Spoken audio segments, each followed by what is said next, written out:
What's going on, everyone? Happy Friday. Welcome into another edition of GC Live. We got plenty of baseball talk on tap today as we've got another weekend series to break down for South Carolina. I'm your host, Jack Veltri, joined as always by my friend, colleague, 2010 College World Series champion, and former South Carolina right-handed pitcher. Breaks it down as well as anyone, Ethan Carter. Ethan, how we doing, buddy?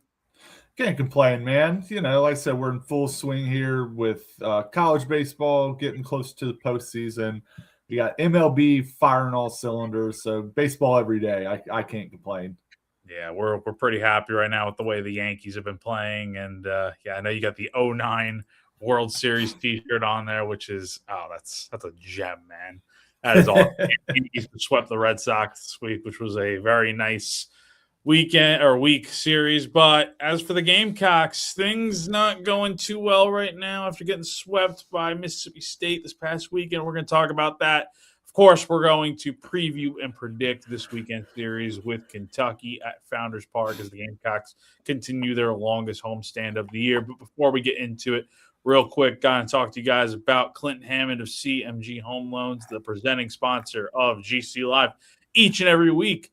If you are in the market to buy a home, give a call to our guy Clint. He has been in the mortgage industry for over 20 years now. He's a lifelong Gamecock fan and longtime supporter of Gamecock Central and all of our GC Live programming. The number to call, 803-422-6797. The NMLS number for him is 71597, or go to clinthammond.com for more info. And again, he is an expert in this industry. He will take you to the process step by step, clear up any confusion you may have, and get you on that path toward buying that dream home you've always wanted. So all that information is above us here on screen. Thank you, Clint. All right.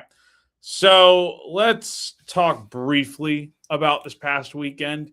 Getting swept, considering you came into the weekend on a 4-game winning streak and seemed poised to potentially turn your season around, if there was any chance of getting to the postseason, this past weekend was the weekend to get it going. And unfortunately, got swept by a Mississippi State team that is very good. Obviously, they had been struggling, but they're a very good team, and it showed. And even though you came up close in a few of those games, we're not able to get the job done, just did not have the juice offensively.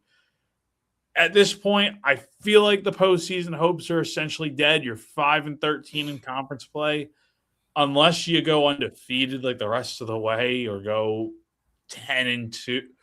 Like, you have 12 conference games left, 2 midweek games. You're going to win the midweek games. If you go maybe 10-2 or 11-1, you're probably sitting at 15, 16 SEC wins. I just don't know if that's going to happen, man. So, just what are your thoughts? Yeah, no, I think this weekend or this past weekend kind of put that to bed, and more so from this team just doesn't seem to have it. They went out there and they swept Missouri on the road, and that was big. But just some of these closer games against the better competition, they can't find a way to get over the hump. You mentioned two close losses on games 1 and 3 this past weekend. Both games that were winnable, were there for the taking, and they couldn't get over the hump. And it's just been kind of a theme, with this program since moving on from Mark Kingston. So yeah, I definitely think they can win a few games here, and finish out the season. But getting swept at home against a team that was in their own kind of rut, that way Mississippi State was coming in, yeah, I think we can put those postseason dreams to bed. I would say so. You have 4 weekends left to go. You just hope you can play well enough to maybe. I just don't even think it's a real possibility, because you're 20-22 on the year. Even if you were to finish, I mean, I don't even know, man. I mean, I just don't see a path. I think you have too many bad losses on the schedule. I don't think your RPI. Matter of fact, I'm going to look up what the RPI is right now. I just don't think it's high enough. And I checked it last week. Going into the weekend, they were 75. Let me see where they're at. They're at 86. There's just no way. Yeah. There's no way unless you just win every weekend the rest of the way. Like, all right, let's see. Kentucky. Kentucky's 30 in the RPI. So if you win the series this weekend, that helps a lot. LSU. Where is good old LSU? 64. That's not great. They're on the cusp. Yeah. They're on the cusp too, but I think next week's going to be the big indicator of if this LSU team's going to the postseason or not. Alabama is top 5 right now in RPI, so you get them at home in 2 weeks. You could potentially win a series there, maybe if you figure it out. And then to close out the year, you're going on the road to Vanderbilt, who's 71 in the RPI. So I just don't think, yes, while you have some your weaker competition coming up in SEC play, I just don't think it's enough to be like, no, yeah, you're getting yourself back in the conversation. Like, you would have to really, and this is just best case scenario, you got to find a way to get to 15, 16 SEC wins. I don't know if it's ever happened to where a team that finished with a above 500 record in SEC play gets left out of the tournament. I don't know if I've seen that before. But considering all that South Carolina's had to go wrong this year, and I don't think they're getting to 15 wins. I think at best they're probably getting maybe 10. But like, you would have to do really well, almost flawless the rest of SEC play, and then you got to go win a few games out in Hoover. So I don't know. And this is a good question here from Adam. Which has been the worst loss you think that will ultimately cost us? They've had so many losses to where it's like it just doesn't. It's not even just one loss that's killed them. I would say, in terms from a momentum sake, I actually think it was the first game Monty coached where they lost that first game to Arkansas. They would have won that series. That would have probably changed a lot of the feeling. You'd have a top 5 series win on your resume, and who knows what happens from there. So I would say probably that one. I know the Queens one was very bad. The Army loss was bad. The Northern Kentucky loss was bad early in the year. Just had a lot of games where it's like, they should be in a much better standing right now if they didn't lose so many of these mid-major games. Yeah, and I mean, the midweek games are tough losses, but like I said, that Arkansas one really sticks out. The Texas loss on the game 2 on Friday, that was a winnable game to win the series against the number 2 team in the country at the time. It's just, gosh, we could really flip a coin here. Losing the game that Gunther took a no-hitter into the 8th or 9th inning, losing that one 1-0. It could really go either way. There's just been some absolute gut punch losses. Just I'm just kind of scrolling through here, and just the schedule's just littered with those kind of losses. And like I said, it's just changes will be made. They've started to be made, and like Jeffrey Lynn saying down there, clean house. House is going to be cleaned. There will be, I think this is kind of, I think Monty's done an admirable job of getting these guys prepared to play and ready to be on the ball field again. But with not being able to win some of these close games, postseason, for all intents and purposes, being down the drain unless you go win the SEC tournament. This team's we will be seeing wholesale changes next year. So, some guys, at this point, guys should probably, you're obviously playing to still win the games, but a lot of these guys are playing for what they're doing next year at this point. Yeah, you're right. And this is a good kind of the cleaning house, everything going on this year, probably being out of the postseason. This question is kind of brought up by Adam. Do you think the players' attitude now changes since it looks like we may miss the postseason, like guys may transfer, not focusing? I don't think so. I think as long as Monty's in charge, they're going to play hard. They're going to be focused on the games at hand. I don't think you're going to see anyone, not obvious at least, look ahead to – now behind the scenes, guys may know what they're doing and start to make plans for next year.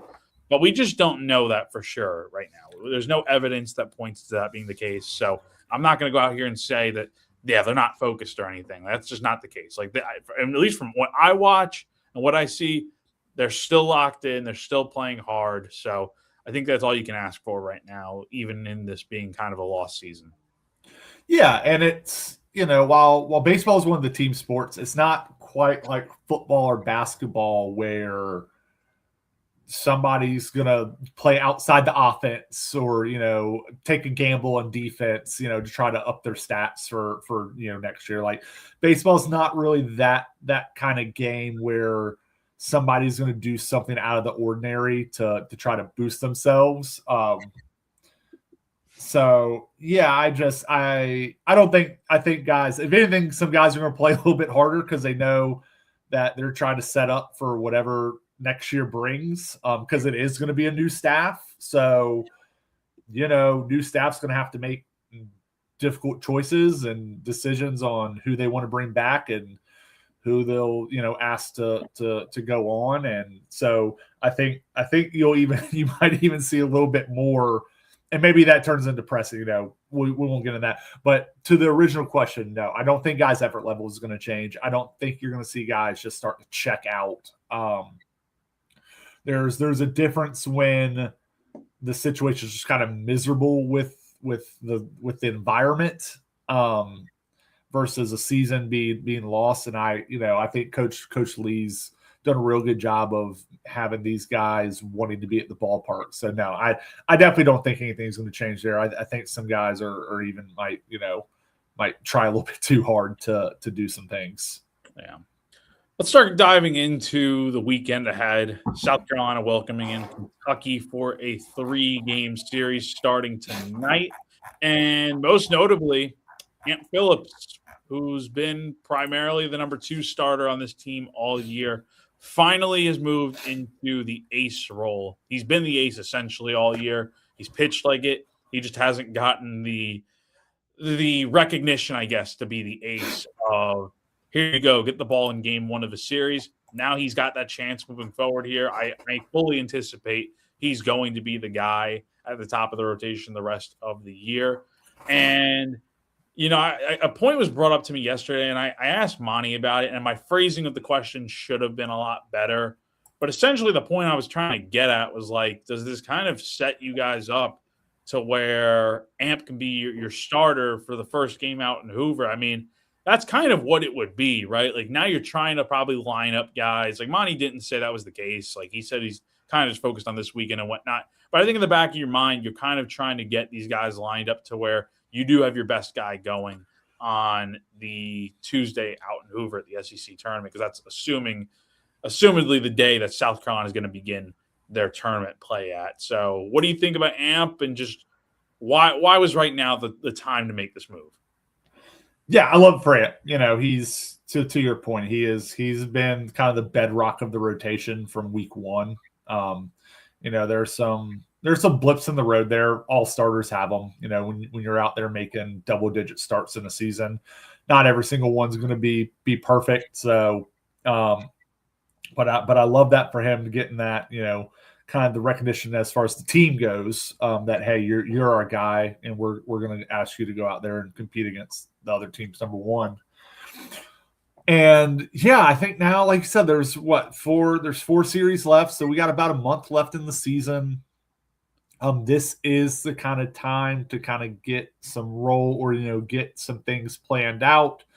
To your point, it does not seem as though or it seems that the postseason hopes solely rely on SEC tournament and how that goes. So yeah, coach is definitely going to start moving some guys around to try to have the best chance out there. And yeah, of course he's got to say that we're only focusing on the right now and the the next week, but yeah, they're definitely behind the scenes making plans to kind of figure out, all right, how are we going to line up this SEC tournament to keep our season going as long as possible. As they should. They should definitely be getting set up for it, because they are going to be playing on that Tuesday out in Hoover. And when does the SEC tournament start?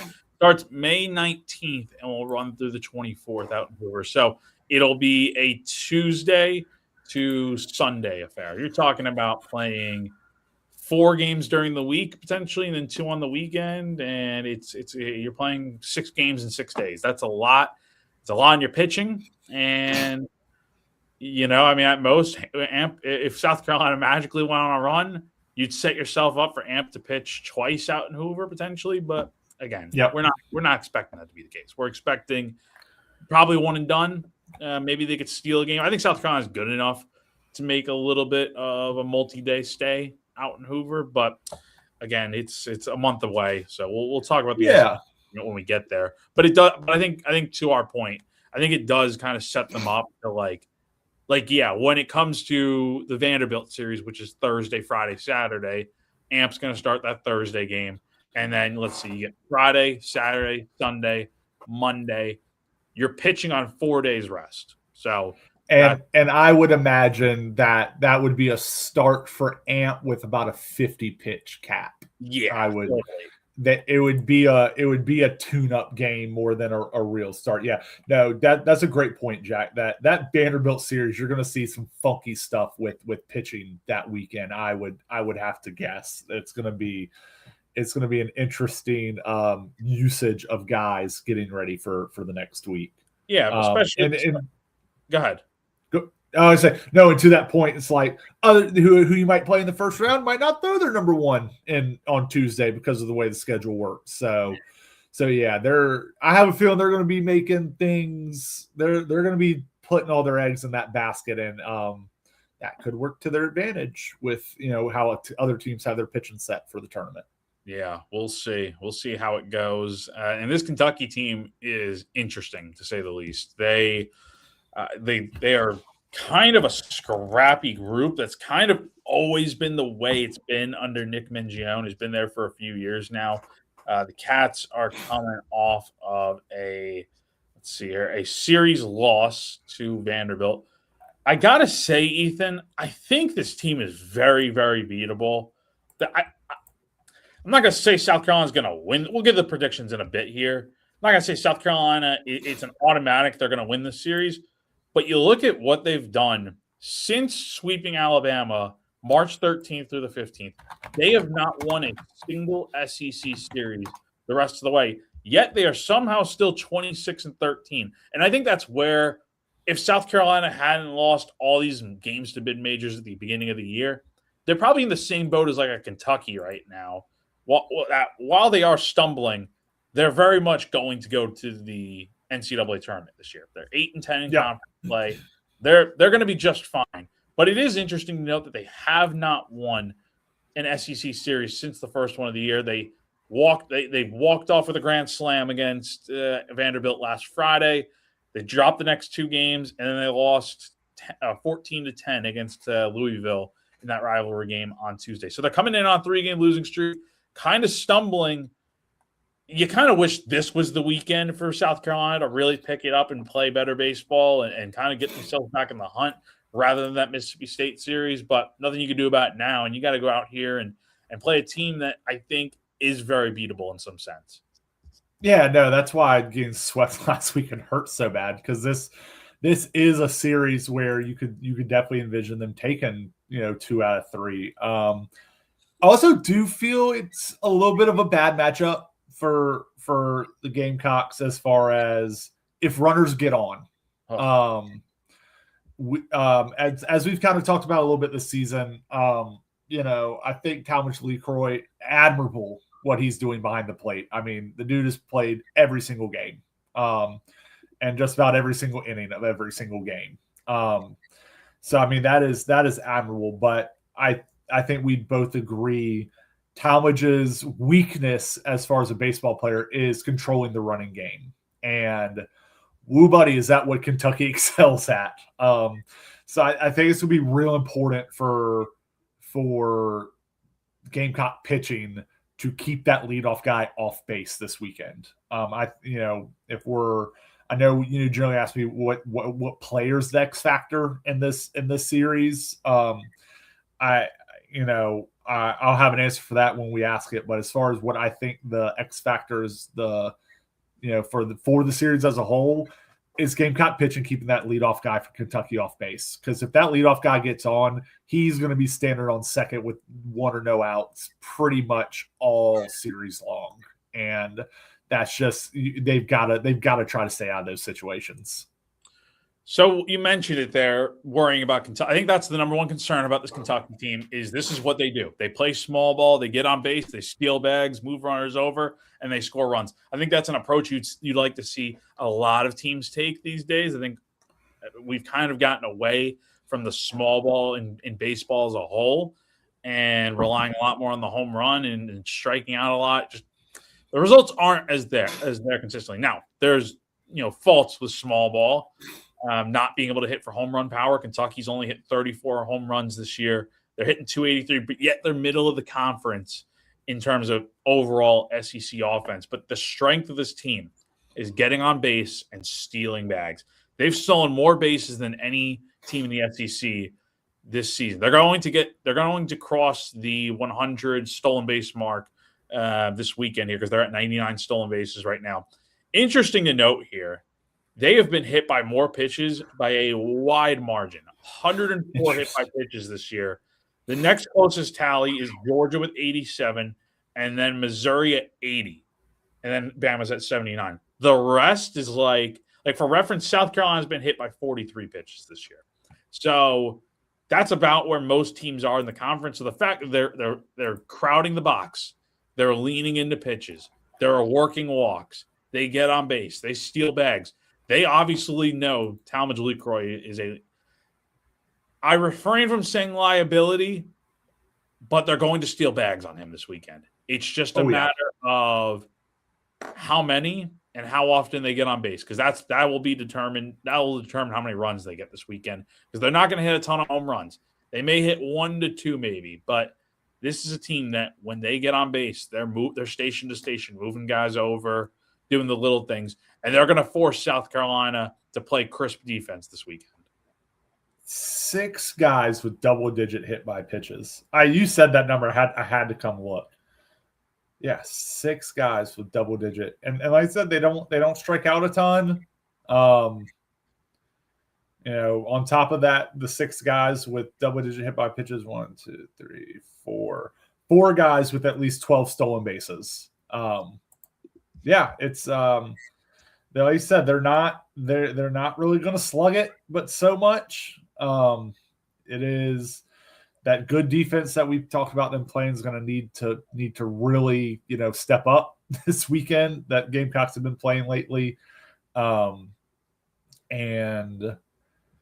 yeah, like I said, I just it's going to be to everything you just said, they get on base and they make it happen. Let's see here.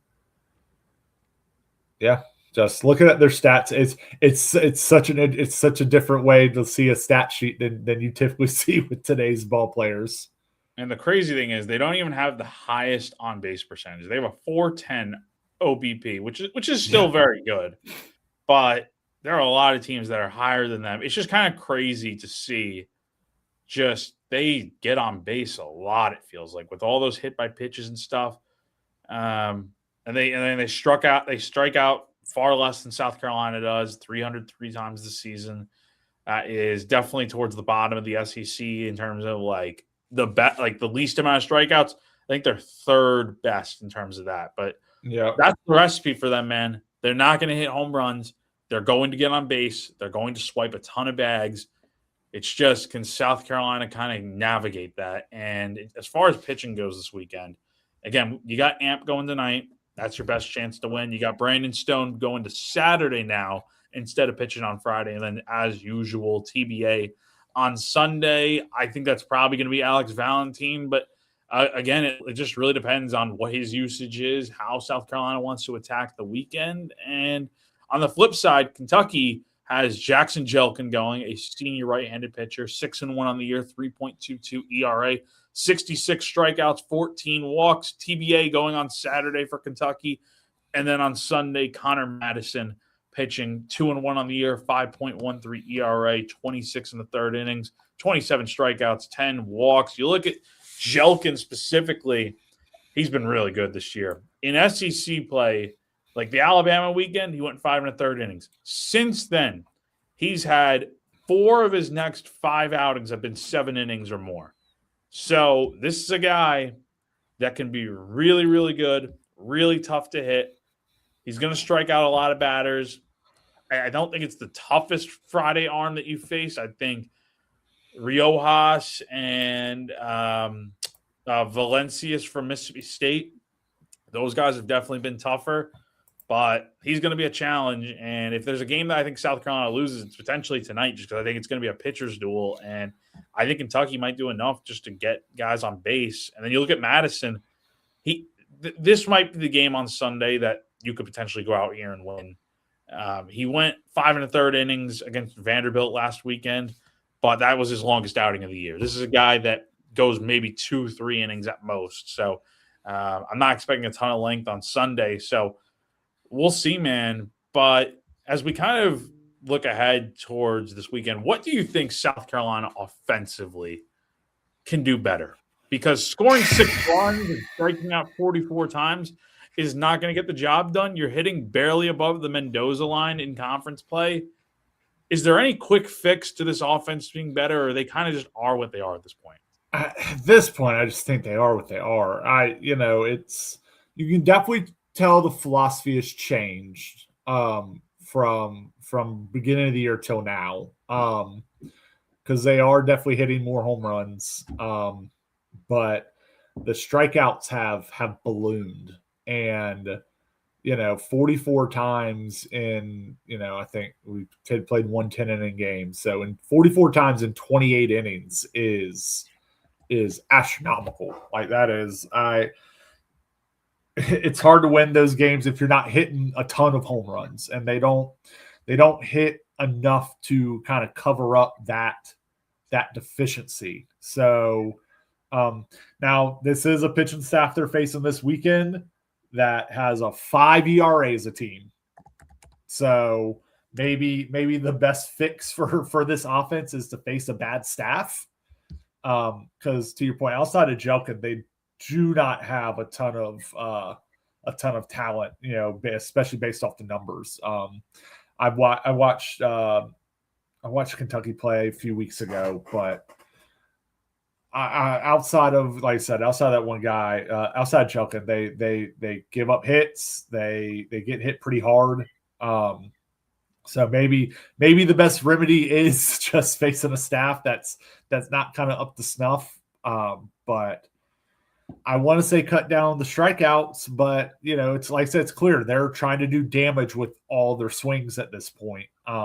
So they're just kind of caught between a rock and a hard place. They're not good enough at hitting the ball out of the park to cover up the strikeouts. They don't make enough good contact to turn into a contact team. And they don't have the athletes to turn into that kind of team. I think there's some decent athletes on this team, but they're not Kentucky, where if they're getting on first base, they're getting to second base without someone else getting a hit. So they're just kind of caught between a rock and a hard place of the type team that's been built. That they're to your original question, there is no kind of quick fix to this. You're right. I think South Carolina can take advantage of Kentucky's pitching. I think South Carolina can win this weekend based on the pitching being better. I think Carolina's got the better pitching staff. It's obvious. I was going through some numbers the other day. Under Pulmonary, and kind of at the same time, we got to keep in mind, this is when Talmadge LeCroy was the one calling pitches. I actually just wrote a whole story about it today, so I advise you to go check it out on Gamecock Central about PitchCom and how it works for South Carolina. But their ERA under Paul was 4.73, so nearly 5 overall through 23 games. Since then, under Monty, and again at the same time, this is when Carolina switched the pitch calling duties to the coaching staff with Rooney and Gordon. ERA is 3.80. So they've dropped their ERA by about a run. And that's really impressive, man. So the pitching is definitely going to be, if South Carolina wins the series this weekend, it'll be off the backs of the pitching really doing its job. I just don't expect a ton out of this offense. They strike out a lot. They have hit some balls hard, but they just don't get enough runs scored.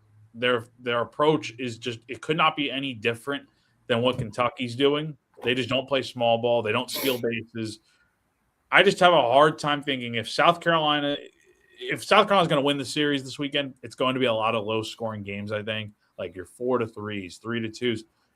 I just don't have enough confidence in the offense. But I will ask: is there anyone you feel like offensively, X factor wise?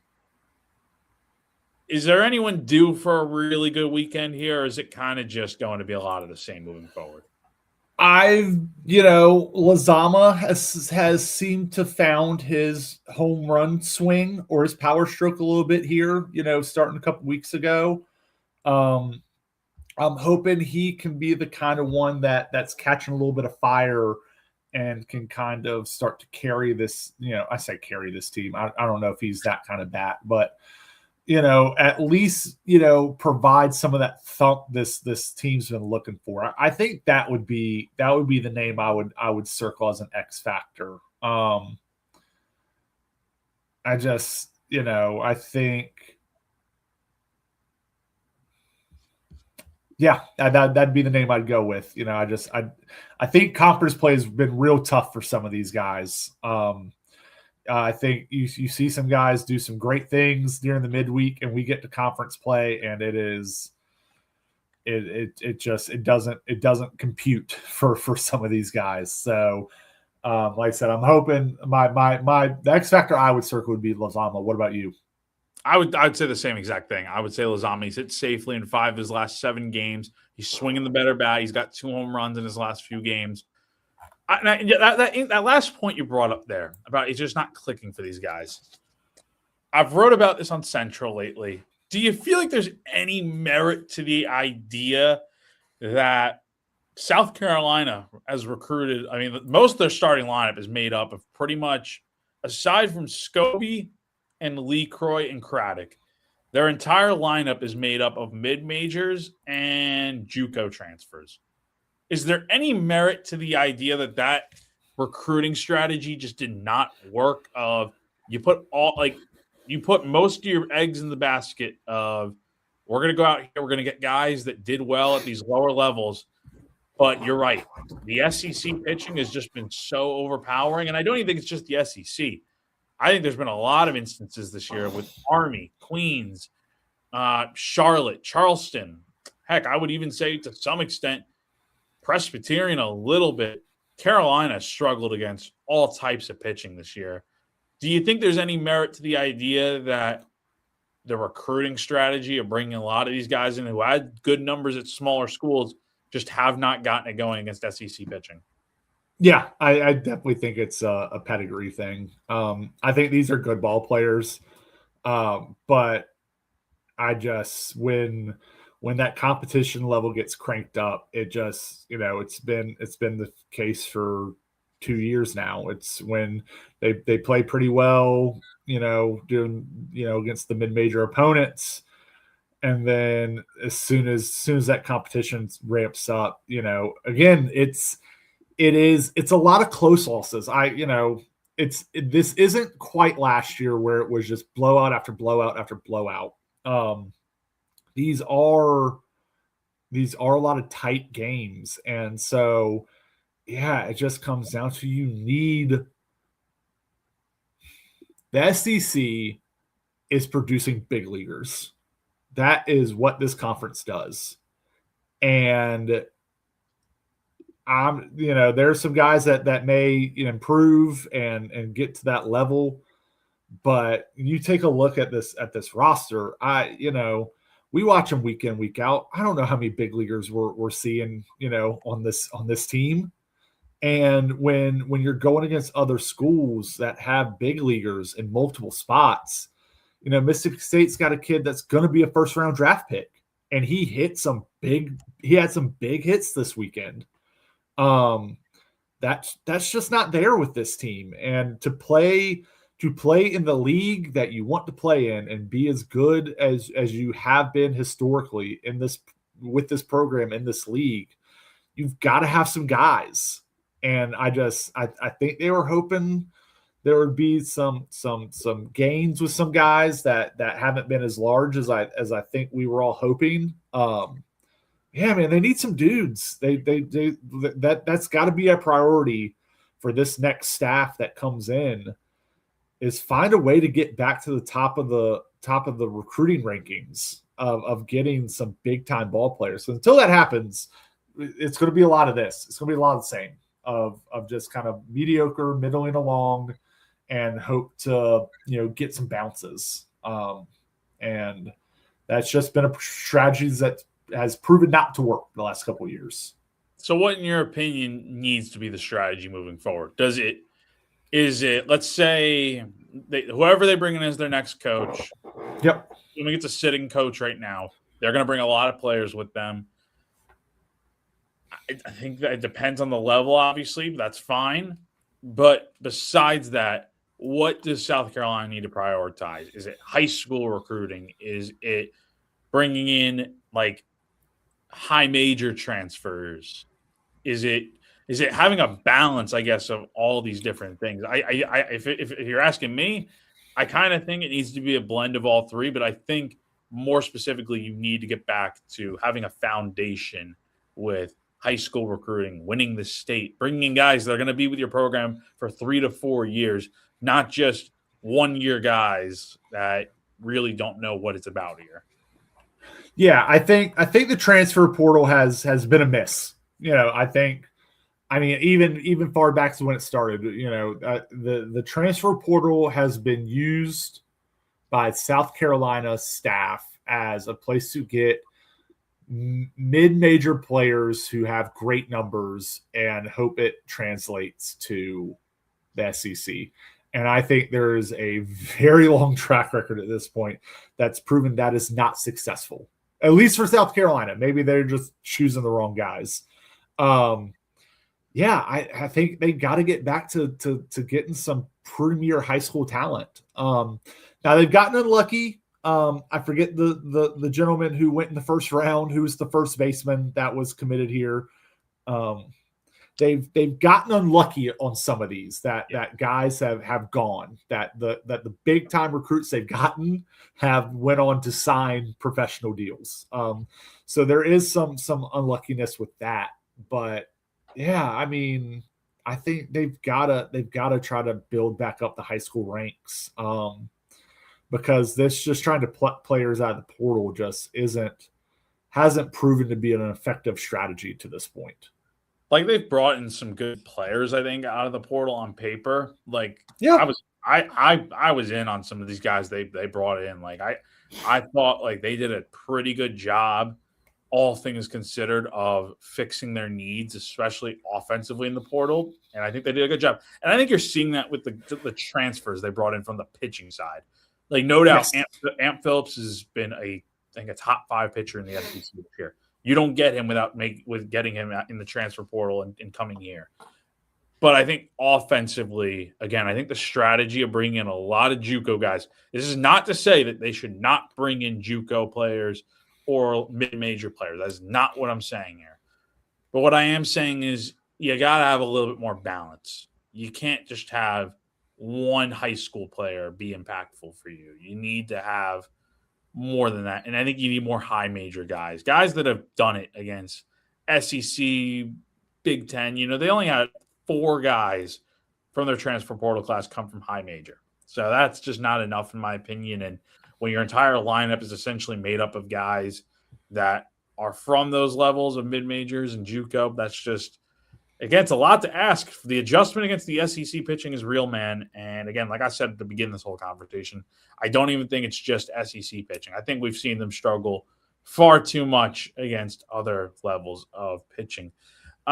Before we continue and get into our predictions, real quick, and talk to you guys about our second show sponsor here, Andy Ludicky. We're thrilled to have our friend Andy sponsoring our baseball coverage this spring. He's a big baseball fan, and from his line of work, he has seen firsthand the fantastic traits that baseball players bring to the franchise world. If you're sick of your job, ready to leave the corporate rat race, want to diversify, build your wealth, and or leave a legacy, have a job, and want a side hustle, Andy can help you out. He is a franchise consultant as well as a franchise owner. He helps people find franchises that fit their skill sets, passions, and financial requirements.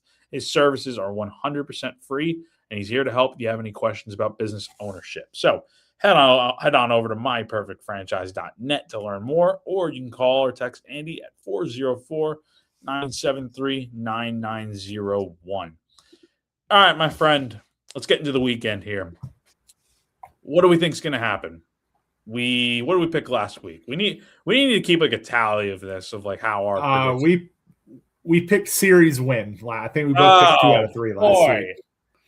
And to be fair, I really thought they were at least going to take one, but yeah, man, they were there. They were there to be had. They had Friday and Sunday were both games they could have and maybe should have won. I will say, to double back on Friday, Valencius, that was the best pitching. That was the best pitcher I've seen this year. Oh my God, the guy on Saturday they threw, Duke Stone, was just as good, if not better. I mean, Mississippi State, and the guy on Sunday. I mean, Mississippi State, I know they've struggled, but Mississippi State's got some pitching that can really take them deep into the NCAA tournament. Like they're going, if they find a way to host, they're going to the College World Series. No doubt about it. I agree. They are good enough to where they should be in the College World Series this year. Even if they have to go on the road for like a super, this team's good enough. We've seen it now. They're well coached. They're a good team. But yeah, this Kentucky team, man, we talked about them. They're good, but I don't think they're that good. And that's going to probably come back to bite us here. But what are you thinking this weekend? I'm taking Kentucky, taking 2 out of 3. I think South Carolina finds a way to either win the Stone or Amp game. I think this is actually a really good team for Brandon Stone. That kind of sinker slider gets a lot of ground balls. I think this could be a really good matchup for Brandon Stone, and to the point where he might work pretty deep into the game on Saturday because they do put so many balls in play.